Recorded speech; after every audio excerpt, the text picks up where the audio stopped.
Buonasera a tutti, bentrovati al nostro appuntamento con la nutrizionista risponde. Dobbiamo sentirci e vederci da un po'. Innanzitutto volevo chiedervi come state, come avete trascorso queste vacanze e se siete riusciti in qualche modo a preservare le buone abitudini e a mantenerle, no?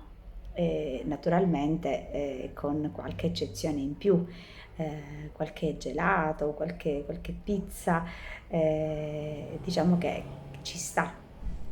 E poi volevo ricordarvi che il nostro appuntamento ricomincia, quindi noi ci vedremo settimanalmente e cercherò sempre di sfatare quelli che sono i miti, no?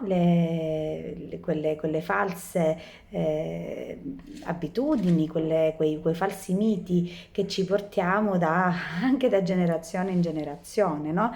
E quindi è importante ritornare, rimetterci in carreggiata. E quindi io ci tenevo a dirvi che ricominceremo.